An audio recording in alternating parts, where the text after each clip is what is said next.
ഓടുംകുതിര ചാടുംകുതിര 2025 പുറത്തിറങ്ങിയ ഒരു romantic comedy മൂവിയാണ്.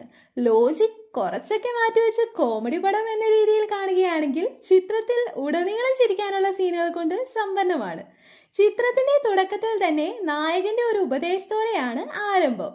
കല്യാണ തലേന്ന് രാത്രി ഫോൺ സൈലന്റിൽ ഇടുക, 10 മണിക്ക് ശേഷം കാമുകി വിളിച്ചാൽ എടുക്കാതിരിക്കുക. ഈ ഉപദേശത്തിന്റെ മറുവിൽ എന്താണെന്ന് നോക്കിയാൽ ഇങ്ങനെ വന്ന ഒരു കോൾ കൊണ്ടാണ് നായകന്റെ ജീവിതം തന്നെ തലമേൽ മറിഞ്ഞത്. നമ്മുടെ കഥാനായകന്റെ പേരാണ് എബി മാത്യു. അടുത്ത ദിവസം എബിയുടെ വിവാഹമാണ്. ഇങ്ങനെ വിവാഹ കാര്യങ്ങളെല്ലാം ആലോചിച്ചിരിക്കുന്ന സമയത്താണ് ഭാവി വധുവിന്റെ കോൾ വരുന്നത്.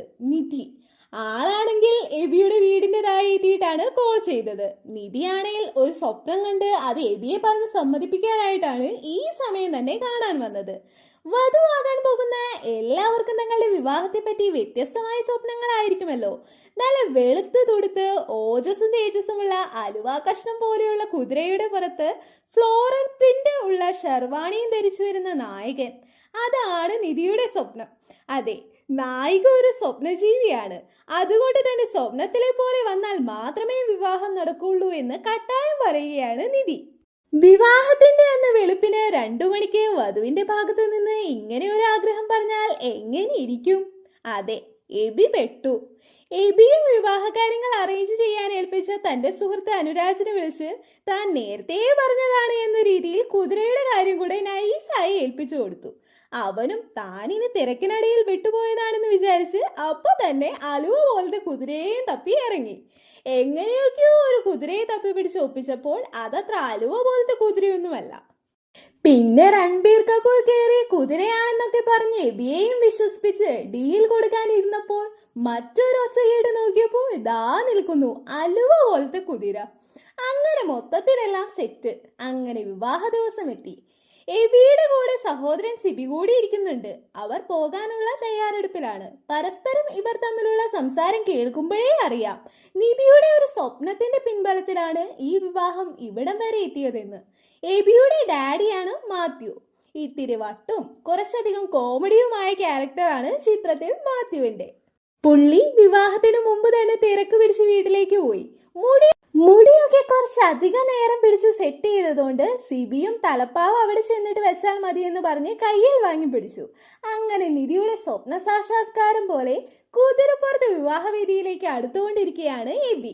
എന്നാൽ തുടക്കത്തിലെ ട്വിസ്റ്റ് എന്ന് പറയുന്ന പോലെ ക്യാമറയുടെ ഫ്ലാഷ് ലൈറ്റിലും ചുറ്റുമുള്ള ബഹളത്തിലും അസ്വസ്ഥത പിടിച്ച കുതിര എബി അതിന്റെ മുകളിൽ നിന്ന് തള്ളി നിലത്തിട്ടു. തലയടിച്ചു വീണ എബിയുടെ ബോധം അപ്പോഴേ പോയി.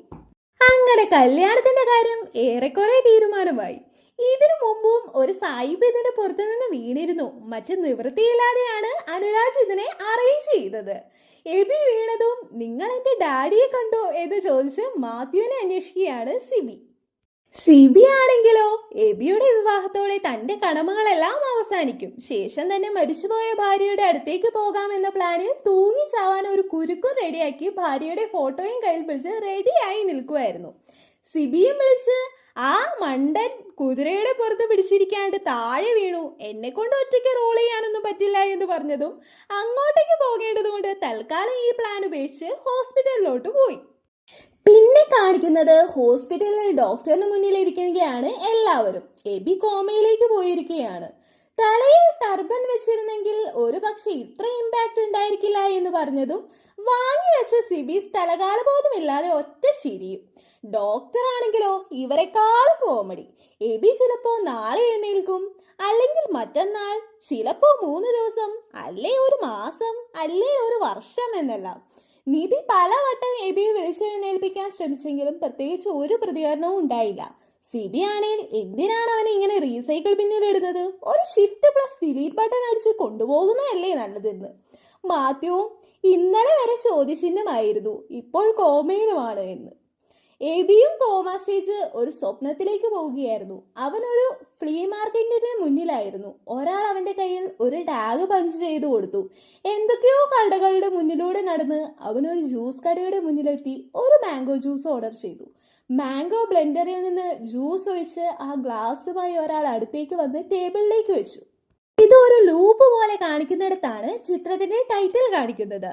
ഹീറോയും അനുരാജും വുഡ്പക്കർ ഡെക്കറിന്റെ സെയിൽസ്മാൻമാരാണ്. ഫ്ലാറ്റിൽ ഡൈനിങ് ടേബിൾ ഇൻസ്റ്റലേഷന്റെ ഭാഗമായി എത്തുമ്പോൾ സർവീസ് ലിഫ്റ്റ് കംപ്ലൈന്റ് ആയതുകൊണ്ട് ഇവർക്ക് ചുമന്ന് തന്നെ 15 നില വരെ എത്തിക്കേണ്ടി വന്നു. അവിടെ എത്തുമ്പോഴാണ് ആദ്യമായി നിധിയും എബിയും കണ്ടുമുട്ടിയത്. ആ ഫ്ലാറ്റിലെ ചെക്കൻ ഋഷിയും നിധിയും ഡിഗ്രി കാലം മുതലേ പ്രണയിക്കുകയാണ്. ഇവരുടെ റിലേഷൻഷിപ്പ് വീട്ടിൽ അവതരിപ്പിക്കുന്നതിന്റെ കാര്യം പറഞ്ഞാണ് ഇവിടെ വഴക്ക് നടക്കുന്നത്. ഋഷിയുടെ അച്ഛനെ ഭയങ്കര ക്രൂരൻ എന്ന രീതിയിലാണ് ഇവൻ നിധിയോട് പറഞ്ഞു വെച്ചിരിക്കുന്നത്. അച്ഛൻ പെട്ടെന്ന് വരുമെന്ന് എബിയിൽ നിന്ന് അറിഞ്ഞതും ആകെ പാനിക്കാവുകയാണ് ഋഷി. എന്നാൽ നിധി എന്തായാലും നേരിട്ട് സംസാരിക്കണമെന്ന രീതിയിൽ അവിടെ തന്നെ നിൽക്കുമ്പോഴാണ് അച്ഛൻ കയറി വരുന്നത്. ഇവർ അസംബിൾ ചെയ്ത് വെച്ചിരിക്കുന്ന ടേബിളിന് മുകളിൽ കയറിയിരുന്നാണ് അതിന്റെ ക്വാളിറ്റി പുള്ളി ടെസ്റ്റ് ചെയ്യുന്നത്. എബിയും അനുരാജുമാണെങ്കിൽ ഇത് ഒടിഞ്ഞു വീഴാതെ സൈഡിൽ നിന്ന് താങ്ങി പിടിക്കുന്നുണ്ട്. അപ്പോഴാണ് പുള്ളി നിധിയെ കാണുന്നത്. അത് വുഡ്പക്കറിന്റെ സ്റ്റാഫായിട്ടാണ് ഋഷി പരിചയപ്പെടുത്തുന്നത്. ഋഷിക്ക് കല്യാണമായി ഇവരോടായി പറയുമ്പോൾ അച്ഛൻ നിർബന്ധിച്ച കല്യാണം കഴിപ്പിക്കണതാണോ എന്ന് വെച്ചാൽ അങ്ങനല്ല, ആ പുള്ളി ഒരു പാവമാണ്. ഈ ഋഷി എന്ന് പറയുന്ന നാരി വളരെ ചെറുപ്പകാലം മുതലേ സ്നേഹിച്ച് നടന്ന ഒരു പെൺകുട്ടിയായിട്ടാണ് ഇപ്പോൾ കല്യാണം ഉറപ്പിച്ചിരിക്കുന്നത്. കല്യാണം വരെ എത്തുന്ന റിലേഷൻ ഉള്ളപ്പോഴാണ് ടൈം പാസിന് ഡിഗ്രി മുതലേ നിധിയെ പ്രേമം നടിച്ച് വശത്താക്കിയത്. എബി ഇറങ്ങുമ്പോൾ നിധിയോട് ഇവിടെ എല്ലാവരും സാറ്റിസ്ഫൈഡ് ആണ്, നിന്നിട്ട് കാര്യമില്ലെന്ന് പറഞ്ഞ് അവളെയും കൂട്ടി. അവര് കളിയാക്കി നടന്നു പോയാലും അനുരാജ് ഇനി അവര് ഡിപ്രഷനിൽ എന്തെങ്കിലും ചെയ്തു പോയാലോ എന്ന് വെച്ച് മോട്ടിവേറ്റ് ചെയ്യാൻ എബിയെ പറഞ്ഞു വിട്ടു. സമാധാനിപ്പിക്കാൻ പോയതാണെന്ന് വെച്ചാൽ അവിടെ ചെന്ന് തായ്വാന്റെ ഡിപ്രഷൻ മാറ്റുന്ന സോഫയുടെ പ്രൊമോഷനും കൂപ്പണും കൊടുക്കുകയാണ്. എന്നാൽ നിധി ഇവരുടെ കയ്യിൽ ചുറ്റിക ഉണ്ടോ എന്നാണ് അന്വേഷിക്കുന്നത്. ഓഫീസിൽ തിരിച്ചെത്തുമ്പോൾ ഇവർ കൊടുത്ത ചുറ്റികയും കൊണ്ട് നിധി ഋഷിയുടെ കാറിന്റെ ചില്ല് തല്ലിപ്പൊട്ടിക്കണ CCTV വീഡിയോ കാട്ടി കസ്റ്റമർ കണ്ണു പൊട്ടണ ചീത്ത വിളിച്ചിരിക്കുകയാണ് മാനേജറിനെ. ബിക്കോസ് നിധി ഇവരുടെ സ്റ്റാഫാണെന്നാണ് പരിചയപ്പെടുത്തിയതും പോരാത്തതിന് ഇവരുടെ ചുറ്റികയും. നൈസായ അനുരാജ് എബിയും നിധിയും തമ്മിലുള്ള ഒരു ലവ് ട്രാക്കിലേക്ക് അത് മാറ്റി. നിധിയെ കൂട്ടിക്കൊണ്ടുപോയി ഒരു സോറി പറഞ്ഞ് സോൾവ് ആക്കാൻ പറഞ്ഞു വിട്ടു. നിധിയും എബിയുടെ വാക്ക് കേട്ട് വന്നു. കറക്റ്റ് ടൈമിലാണ് പുള്ളിയുടെ അച്ഛന്റെ BMW ചില്ല് പിള്ളേര് കല്ലെറിഞ്ഞു പൊട്ടിച്ചത്. അത് നോക്കാൻ പോയതും ഋഷി അടുത്തേക്ക് വന്നതും നിധി കാരണം നോക്കി ഒരെണ്ണം പൊട്ടിച്ചു. ഇത് കേട്ട് വന്ന ഡാഡിയോട് അവനാണ് ഇവിടെ അടിച്ചതെന്ന് പറഞ്ഞ് ഒരടി അവന് കൊടുക്കാൻ ഡാഡിയും പറഞ്ഞു. അതും കൊടുത്തു. പ്രശ്നം സോൾവ്. അങ്ങനെ പോകാൻ തുടങ്ങിയ നായകനെ പിടിച്ചു നിർത്തി കൊണ്ടുപോയി അന്നത്തെ മാനസികാവസ്ഥയിൽ അസ്ഥാനത്തെ സോഫയും കൂപ്പൺ ഡയലോഗും ഒക്കെ പറഞ്ഞതിന് ഒറ്റ അടി. ഇന്ന് രാത്രി എബി മാത്യുവിനോട് നടന്ന സംഭവം എല്ലാം പറയുകയാണ്. എന്നാൽ മാത്യു അതൊരു പ്രണയം ട്രാക്കിലേക്കെന്ന് പോലെ പറഞ്ഞു പോവുകയാണ്. പറഞ്ഞു വെച്ച പോലെ നിധിയും വന്ന് അവളെ ഒരു അടി അടിക്കാൻ പറഞ്ഞ് പിന്നാലെ നടക്കുകയാണ്. സ്വപ്നം കണ്ടിട്ടാട്ടോ വരവ്. ഏതോ ബീച്ചിലിരുന്ന് കണ്ണീരൊലിപ്പിക്കുന്ന എബി അത് കണ്ട് ഉറക്കം വരാതെയാണ് ഇപ്പൊ തേടി പിടിച്ചു വന്നിരിക്കുന്നത്. വട്ടിന്റെയും ഭ്രാന്തിന്റെയും ഒരു ലോകത്തായിരുന്നു നിധി. ഒരടിക്കായി വിടാതെ പിന്നാലെ നടക്കുകയാണ്. ഒടുവിൽ അനുരാജിൽ നിന്ന് വീട് അന്വേഷിച്ച് കണ്ടുപിടിച്ച് അവിടം വരെ എത്തി. ഫൈനലി ഒരടി കൊടുത്തതും സ്വപ്നം ഇന്നലെ തന്നെ നിന്നിരുന്നെന്നും സോറി പറയാനായിരുന്നു പുള്ളിക്കാരി വന്നത്. എന്നാൽ അവൾ തല കറങ്ങി വീഴുകയാണ്. ഹോസ്പിറ്റലിൽ നിധിയുടെ പാരൻസ് എത്തിയിരുന്നു. നോക്കിയാൽ എബിയുടെ ഡാഡിയാണെങ്കിൽ ഇവര് പ്രേമമാണെന്നുള്ള രീതിക്കാണ് നിധിയുടെ പാരൻസിനോട് അവതരിപ്പിച്ചു വെച്ചത്. പാരൻസ് എന്തായാലും നല്ല മിങ്കിളാവുകയാണ്. സിബി ആണെങ്കിൽ ഏതോ പോലീസ് സ്റ്റേഷനിൽ കേസിൽ പെട്ടിരിക്കുകയാണ്. കഥയെ മാറ്റിയത് കൊണ്ട് നിധിയും എബിയുടെ അടുത്ത് വന്ന് നിങ്ങൾ വീട്ടിലേക്ക് വരണം, എന്നിട്ട് പതിയെ കാര്യങ്ങൾ പറഞ്ഞ് മനസ്സിലാക്കാൻ എന്ന് തീരുമാനിച്ചു. പിറ്റേ ദിവസം മാത്യുവിനെയും കൂട്ടി എബി നിധിയുടെ വീട്ടിലെത്തി. ആര് ഫസ്റ്റ് പറയുമെന്ന് കൺഫ്യൂഷൻ അടിച്ചു നിന്നാൽ മാത്യു ആണേ പൂവൻ കോഴിയുടെ മുട്ടയിട്ടു തത്തയ്ക്ക് എന്ത് വട്ട എണീറ്റ് ഓട പൊട്ട എന്നും സുധീഷ് അതല്ല അത്തള പിത്തള തവളാച്ചിയും വെച്ച് എണ്ണിക്കൊണ്ടിരിക്കുന്നു. ഭയങ്കര കോമഡിയാ. ഈ ചിത്രം ഉടനീളം ചിരിയോടെയല്ലാതെ കണ്ടിരിക്കാനേ പറ്റില്ല. ഒടുവിൽ നിധി കല്യാണത്തിന്റെ ഡേറ്റ് ഫിക്സ് ചെയ്യണം എന്ന് പറയുമ്പോൾ എബി വണ്ടറടിക്കുകയാണ്. അടി കിട്ടി ഹോസ്പിറ്റലിൽ കിടന്നപ്പോൾ ഇവരുടെ വിവാഹം വരെയുള്ള സ്വപ്നം കണ്ടിരുന്നു. അതാണ് ചിത്രത്തിന്റെ തുടക്കത്തിലുള്ള നോർത്ത് ഇന്ത്യൻ വെഡ്ഡിങ്ങും അലുവ കുതിരയും ഫ്ലോറൽ ഷെർവാണിയും ബീച്ചും ഒക്കെ. എന്നാൽ എവിടെയോ എബിക്കും അവളോട് ഒരു ഇഷ്ടം തോന്നി തുടങ്ങിയിരുന്നു. അങ്ങനെ അവർ ഇതുമായി മുന്നോട്ട് പോകാൻ തന്നെ തീരുമാനിച്ചു. അവർ പരസ്പരം കൂടുതൽ അടുത്തു. അതാണ് ഇവിടം വരെ എത്തിയത്. അങ്ങനെ കോമ സ്റ്റേജിൽ എത്തിയിട്ട് 311 ദിവസം. നിധിക്കാണെങ്കിൽ കുതിരയുടെ സ്വപ്നം കാരണം ഉറങ്ങാനേ പറ്റുന്നില്ല. നിധിയുടെ പാരൻസ് ആണെങ്കിലോ ഇവർ തമ്മിലുള്ള ബന്ധം വേണ്ട എന്നുള്ള രീതിയിലാണ് ഇപ്പോൾ ഇരിക്കുന്നത്. ഒടുവിൽ അവളും ഇത് പ്രാക്ടിക്കൽ ആവില്ല എന്ന് പറഞ്ഞ് അവളുടെ വെഡ്ഡിംഗ് റിങ് ഊരി വെച്ചിട്ട് പോയി. നിധിയും മാത്യുവിനോട് എനിക്കൊരു ഡിസിഷൻ എടുക്കാനായിരുന്നു എന്ന് പറയുമ്പോൾ റിപ്പീറ്റ് ചെയ്യേണ്ട, മോളുടെ പൊട്ട ഡിസിഷൻ ഞാൻ മാന്യനായതുകൊണ്ട് ഒളിച്ചു നിന്ന് കേട്ടെന്ന് പറയുകയാണ്. കോമയിലായ മാങ്ങയാണവൻ, കോമാങ്ങ എന്ന് പറഞ്ഞതും ഒരു മാങ്ങ വന്ന് മാത്യുവിന്റെ തലയിൽ വീടും. എബിയെ സമാധാനിപ്പിക്കാൻ മാത്യു സംസാരിച്ചിരിക്കുമ്പോൾ കറക്റ്റ് എബി കോമയിൽ നിന്ന് എഴുന്നേൽക്കുകയാണ്. അനുരാജും നിധി ചേച്ചി ചേട്ടനെ എണീപ്പിക്കാനാവും അങ്ങനെയെല്ലാം പറഞ്ഞെന്ന് പറഞ്ഞതുകൊണ്ട് ദുഷ്യന്തൻ ശകുന്തളയ്ക്ക് കൊടുത്തതുപോലെ അവന്റെ മോതിരം അവക്ക് കൊടുക്കാൻ സിബിയുടെയും അനുരാജിന്റെയും കയ്യിൽ കൊടുത്തു വിട്ടു. എന്നാൽ സിബി ആ മോതിരം പണയം വെച്ച് റോൾ ചെയ്യാനാട്ടോ എടുത്തത്. നിധി ഒരു പഞ്ചാബിക്കാരൻ ഗുസ്തിക്കാരനുമായി മാരേജ് 3 മാസം കൊണ്ട് നടത്താൻ തീരുമാനിച്ചെന്ന് നോണയും പറഞ്ഞു. ഇതിൽ തകർന്നു പോയ ഹീറോയും പയ്യെ വാശിയോടെ തിരിച്ചു വരികയാണ്.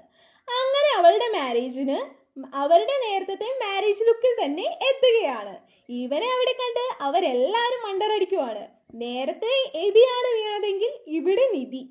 എബി കോമയിൽ നിന്ന് എപ്പോഴാണ് എണീറ്റെന്ന് ചോദിച്ചപ്പോഴാണ് അനുരാജിനെ കൊടുഞ്ഞ സത്യങ്ങളെല്ലാം എബി മനസ്സിലാക്കുന്നത്. എപ്പോഴും നിധിയാണ് സ്വപ്നജീവിയെങ്കിലും ഇവിടെ എബി ഒരു സ്വപ്നകഥ പറഞ്ഞ് നിധിയെ കൺഫ്യൂസ്ഡ് ആക്കുന്നുണ്ട്. എബിയും ജിബിൻ കുര്യാക്കോസും ആഫ്രിക്കയിൽ സഫാരിക്ക് പോയി. 105 വർഷം പഴക്കമുള്ള മരത്തിനു ചുവട്ടിൽ മൂത്രമൊഴിച്ച് നിൽക്കുമ്പോൾ ജിബിനുമില്ല ജീപ്പുമില്ല. ഒരു കടുവയും കുഞ്ഞും കാട്ടുവള്ളി പിടിച്ച് മരത്തിൽ കയറി മയങ്ങുമ്പോൾ ശാന്തമായ മറ്റൊരിടം, മുന്നിൽ ഒരു കോടാലി, കുഴിച്ചു നോക്കുമ്പോൾ ഒരു നിധി. അതായിരുന്നു സ്വപ്നം. അങ്ങനെ തന്നെ ജീവിതം ഫുൾ സ്റ്റോപ്പിൽ കൊണ്ടെത്തിച്ച് സിബിയെ ബാംഗ്ലൂരിൽ പോയി പൊക്കി കരണം നോക്കി ഒരെണ്ണം പൊട്ടിച്ചു. കടം വാങ്ങിയിട്ട് മാർവാടിക്ക് ക്യാഷ് കൊടുക്കാനില്ലാത്തതും കൊണ്ടാണ് റോൾ ചെയ്ത് കഴിക്കാനായിട്ടാണ് മോതിരവും അനുരാജിന്റെ മാലയും കൂടെ പണയം വെച്ചത്. ഇങ്ങനെ സംസാരിച്ച് അവസാനിപ്പിച്ച കാറിൽ ഫ്ലാറ്റിലോട് തിരിച്ചു വരുമ്പോഴാണ് ഒരു പെൺകുട്ടി വണ്ടിക്ക് വട്ടം ചാടുന്നത്. ഇവളെ പറ്റി എബിക്ക് ഇൻട്രൊഡക്ഷൻ കൊടുക്കുന്നത് തന്നെ ഒരു കിളി പോയ പെണ്ണ ചാടി ചാവാൻ നടക്കുക എന്ന പേരിലാണ്. പിറ്റേ ദിവസം സിബിയുടെ മകൾ ഒരു ലോലിപോപ്പ് എബിക്ക് കൊടുത്ത് ഇതൊരു മാജിക് ലോലിപോപ്പ് ആണ്, ഇത് കഴിച്ചാൽ നിധി തിരിച്ചു വരും എന്ന് പറഞ്ഞു കൊടുക്കുകയാണ്. സിബിയും റിങ്ങിന്റെ പ്രശ്നമൊന്നുമല്ല അവക്ക്, നിന്നെ വേണ്ടാത്തോണ്ടാണെന്ന് പറഞ്ഞ് പോവുകയാണ്. അന്ന് ക്രിസ്മസ് രാത്രി എല്ലാം കൊണ്ടും ഡാർക്ക് അടിച്ച് അവൻ ലോലിപോപ്പും കഴിച്ച് കെട്ടി തൂങ്ങി മരിക്കാൻ തീരുമാനിക്കുകയാണ്. അതിനു മുമ്പായി സിബിക്ക് ഒരു സർപ്രൈസ് ഉണ്ടെന്നും പറയുന്നുണ്ട്. ആ ടൈമിലാണ് കാറിന്റെ മുന്നിൽ വട്ടം ചാടിയ പെൺകുട്ടി ഓപ്പോസിറ്റ് ഫ്ലാറ്റിൽ ആസെല്ലാം തട്ടിയിട്ട് നിരാശയായി ഡൈനിങ് ടേബിളിലേക്ക് കയറുന്നത് കണ്ടത്. തന്റെ കേസൊക്കെ മറന്ന് എബി അവളെ രക്ഷിക്കാൻ അങ്ങോട്ട് ഓടുകയാണ്. സർപ്രൈസിനായി മുകളിലെത്തിയ സിബിയും കയറ് കണ്ട് കിളി പോവുകയാണ്. സിബിയും ആത്മഹത്യ ചെയ്യുന്ന ലുക്കിൽ മാർവാടിക്കും ഡാഡിക്കും അയച്ചു കൊടുത്ത് പേടിപ്പിക്കാമെന്ന് പറഞ്ഞ് ഫോട്ടോ എടുക്കുമ്പോഴാണ് 5 കയറി വരണേ. ആ ഞെട്ടലിൽ സ്റ്റൂള് നീങ്ങിപ്പോയി ശരിക്കും ആത്മഹത്യ പോലായി. പിന്നെ അവളാണ് സിബിയെ രക്ഷിക്കുന്നത്. എബി നോക്കുമ്പോൾ രേവതിക്ക് പ്രശ്നമൊന്നുമില്ല. രേവതി എന്നാട്ടോ ആ പെൺകുട്ടിയുടെ പേര്. എബിയും ആ കുട്ടിയെ കുറിച്ചുള്ള സംശയങ്ങൾ ഡാഡിയെ വിളിച്ച് പറയുകയാണ്. ഫ്ലാറ്റിലെത്തി ടെലിസ്കോപ്പിലൂടെ നോക്കി നിരീക്ഷിക്കലായി. ഡാഡിയും നീ ഇന്നലെ ചെയ്തത് മഹത്തരമായ കാര്യമാണെന്നും ഉണർത്തിരുന്ന് നിരീക്ഷിക്കൂ എന്ന് പറഞ്ഞ് മോട്ടിവേഷൻ വേണ്ടുവോളം കൊടുത്തു. അഞ്ജുവും ഫാമിലിയും വിചാരിച്ചത് സിബി ആത്മഹത്യക്ക് ശ്രമിച്ചതായാണ്. ഈ സമയം സിബിയുടെ കടം തീരാനെങ്കിലും ഉപകരിച്ചോട്ടെ എന്ന് വെച്ച് കാരണം അതാവാം എന്ന് പറഞ്ഞതും കടം തീർക്കാമെന്ന് അഞ്ജുവിന്റെ അച്ഛനും ഏറ്റു. അത് സിബിയോട് പറഞ്ഞതും അവനും ഹാപ്പി. രേവതി കിൻഡർ ഗാർഡനിലെ ടീച്ചറാണ്. അവളെ കണ്ട് സംസാരിക്കാൻ ശ്രമിക്കലാണ് എബി. എന്നാൽ ആൾ അത്യാവശ്യം അരഗന്റ് ആയിട്ടാണ് സംസാരിച്ചത്. അവൾ താനാണോ ഫ്ലാറ്റിലെ പെൺകുട്ടികളെ ചുരിദാർ അടിച്ചു മാറ്റണത് എന്നും എബിയുടെ ടെലിസ്കോപ്പ് കണ്ട് സ്റ്റോക്കിംഗ് ആണോ ആണെ പോലീസിൽ കംപ്ലൈന്റ് ചെയ്യുമെന്നും പറഞ്ഞ് വിരട്ടി. അത് കേട്ട് അവനും സ്ഥലം കാലിയാക്കി. രേവതിക്ക് എന്തോ പ്രോബ്ലം ഉണ്ടെന്ന് പറയാനുള്ള കാരണം തന്നെ എല്ലാവരും ചിരിക്കുമ്പോൾ രേവതി മാത്രം 5 മിനിറ്റ് കഴിഞ്ഞാണ് ചിരിക്കുന്നത്. പോപ്പ് പൊട്ടിച്ചപ്പോൾ എല്ലാവരും ഞെട്ടി, പുള്ളിക്കാരി ഞെട്ടിയതും ഇല്ല. ഒരു കറിയിലെ സ്പൂൺ മറ്റൊരു കറിയിലേക്ക് ഇടുക, ഇതെല്ലാമാണ് ലോസ് ഓഫ് മൈൻഡ് പോലെ. പിന്നീട് അവളെ കാണുമ്പോൾ അവൾ ടെറസിന്റെ തുമ്പത്ത് പോയി നിൽക്കുന്നതായാണ് കാണുന്നത്. അവൾ ചുമ്മാ കയറി നിന്നതായിരുന്നു. അവൻ ഈ ഫോളോ ചെയ്ത് വരുന്നത് കണ്ട് അവൾക്ക് ദേഷ്യം വന്ന് നിലത്തേക്ക് കുപ്പി എറിഞ്ഞു. പിന്നീട് അതിന് സോറി പറഞ്ഞു വരുമ്പോൾ ഹീറോക്ക് മോട്ടിവേഷൻ ടോക്ക് പറയുന്ന പോലെ ജിബിൻ കുര്യാക്കോസ് എന്ന പേരിൽ ഹീറോയുടെ ജീവിതം തന്നെയാണ് പറയുന്നത്. രേവതി ഇമോഷണലായി കെട്ടിപ്പിടിക്കുന്നു. അവിടെയാണ് രേവതി തന്നെ പറ്റി പറയുന്നത്. രേവതി ഡയറ്റ് എടുത്തതുകൊണ്ട് സ്കൂളിൽ വെച്ച് ബ്ലാക്ക് ഔട്ട് ആയിപ്പോയി. അന്ന് വീട്ടിലേക്ക് വരുമ്പോൾ അടുത്ത റൂമിൽ താമസിക്കുന്ന ഇട്ടി എന്ന ആളുടെ വീട്ടിൽ എല്ലാവരും കൂടി ചിക്കൻ ബിരിയാണി കഴിക്കുന്നത് കണ്ട് പാതിരാത്രി വന്ന് ചിക്കൻ ബിരിയാണി ഫ്രിഡ്ജിൽ ബാക്കിയുണ്ടോ എന്ന് ചോദിച്ച് പുള്ളിക്കാരി അവിടെ കയറി പറ്റി.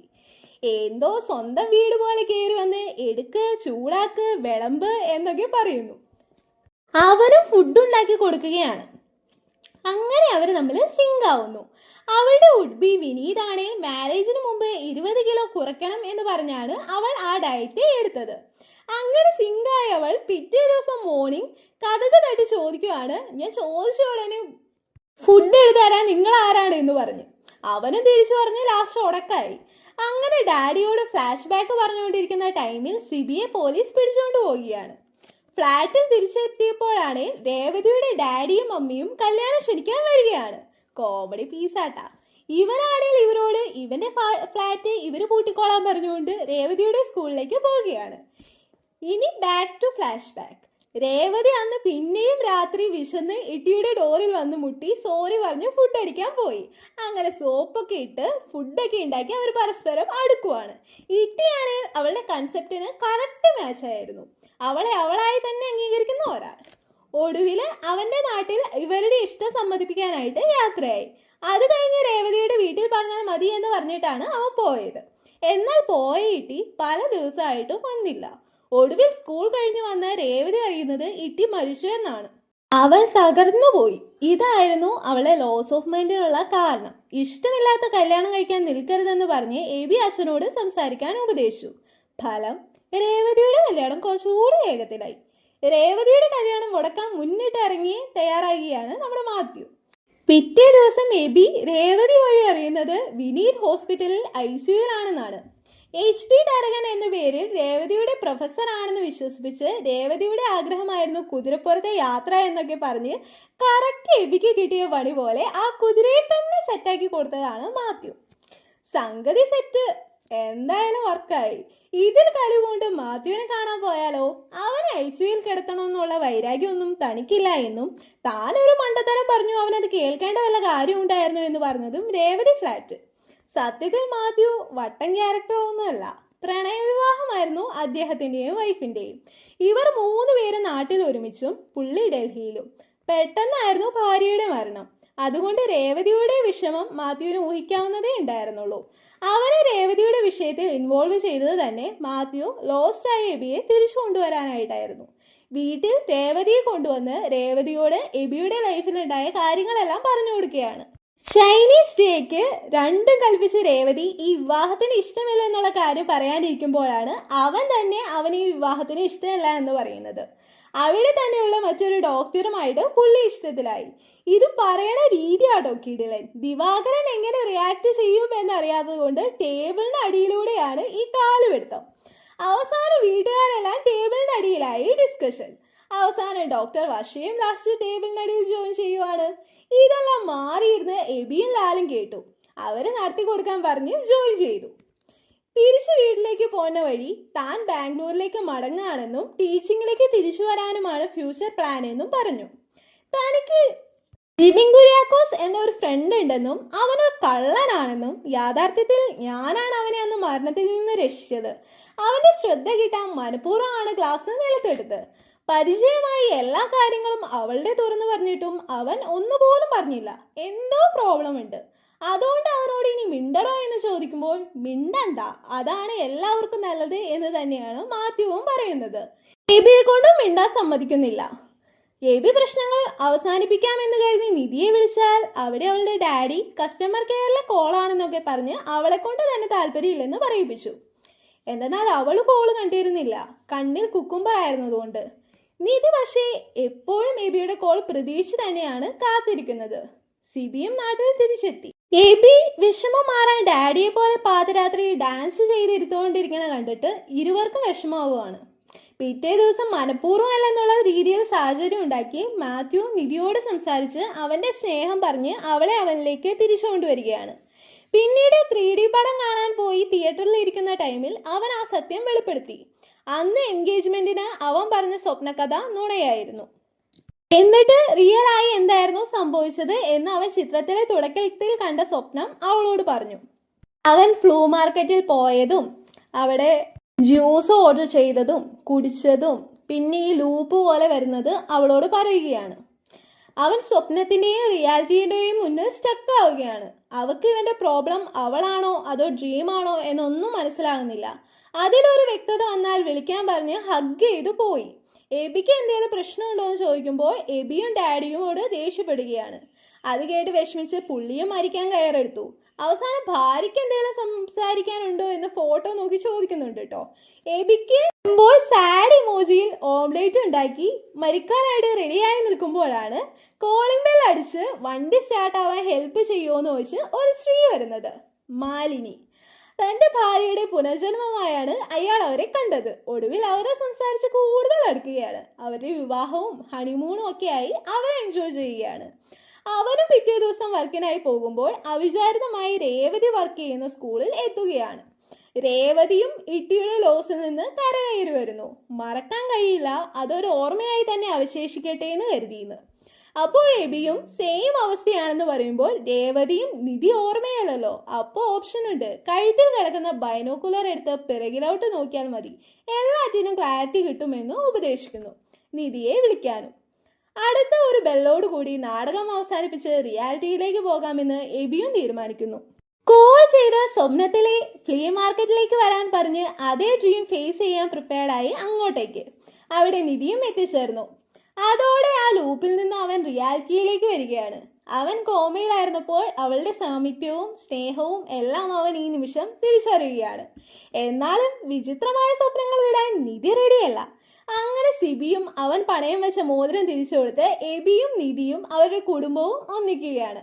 അപ്പോൾ വീഡിയോ ഇഷ്ടമായാൽ സബ്സ്ക്രൈബ് ചെയ്ത് സപ്പോർട്ട് ചെയ്യാൻ മറക്കല്ലേ. നിങ്ങളുടെ അഭിപ്രായങ്ങൾ കമൻറ്റ് ബോക്സിലൂടെ അറിയിക്കാനും മറക്കല്ലേ.